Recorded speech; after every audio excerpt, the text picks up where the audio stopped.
बघा, ए, बी आणि सी मिळून एक व्यापार चालू करतात. रिकामी जागा. पूर्ण वर्षासाठी व्यापारात एकूण 2,00,000 रुपये गुंतवतो.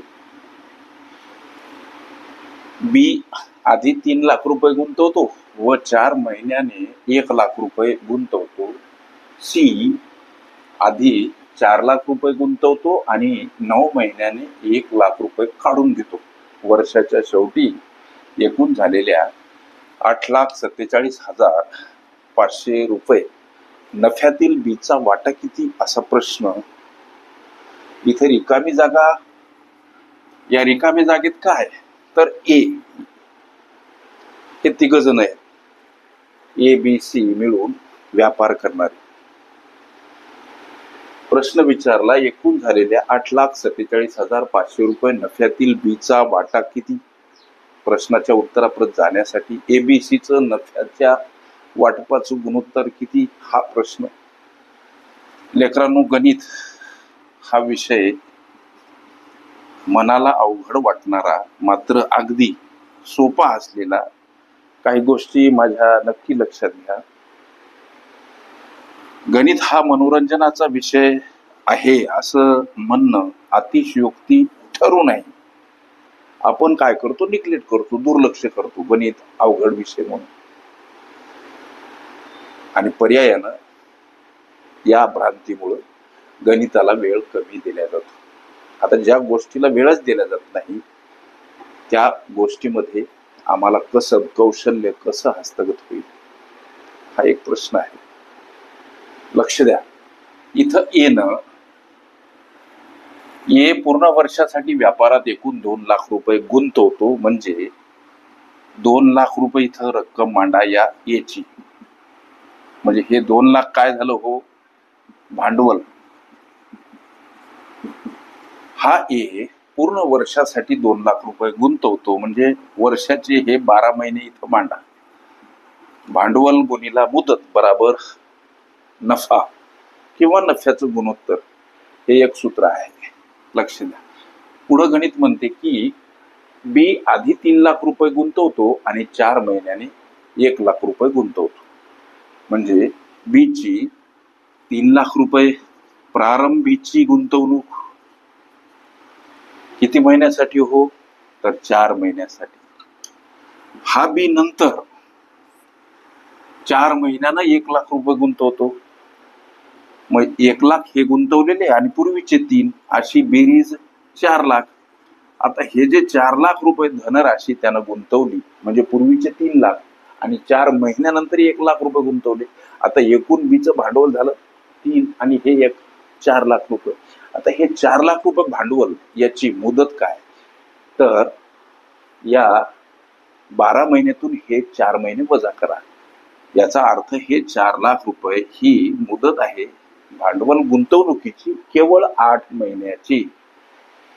इथं शब्द भांडवल आणि इथं गुणिला ही मुदत. लक्षात घ्या. याच्या बाबतीत बोलायचं झालं, इथं 0,0 येणार. आता सीनं काय केलं, सी आधी 4,00,000 रुपये गुंतवतो आणि 9 महिन्याने 1,00,000 रुपये काढून घेतो. सीनं 4,00,000 रुपये गुंतवले. हे गुंतवले 9 महिन्यासाठी. नंतर 1,00,000 रुपये काढून घेतले. म्हणजे 4,00,000तून 1,00,000 वजा करा लेकरांनो, 3,00,000 राहतात. आता या 3,00,000ची मुदत किती, 12 महिन्यातून हे 9 महिने वजा करा, 3 महिने. हे तुमच्या लक्षात येत असेल. ह्या गोष्टी असतात लेकरांनो अधिक स्वरूपात. इथं अधिक चिन्ह. इथं बघा, इथं 5 शून्य 5 5 शून्य आहेत म्हणून हे 0,0 कपात होतात. लक्ष द्या. इथं सुद्धा हे 0 हे 0 खलास होतात. मग आता इथं उरलं काय, तर 12 24 उरले सर.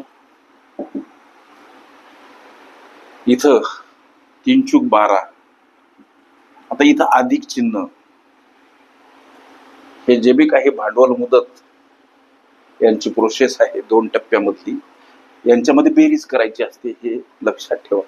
म्हणजे 4 3 12, इथं अधिक चिन्ह, हे बघा अधिक चिन्ह, 4 8 32, इथं 9 चूक 36 सर, इथं अधिक चिन्ह आहे.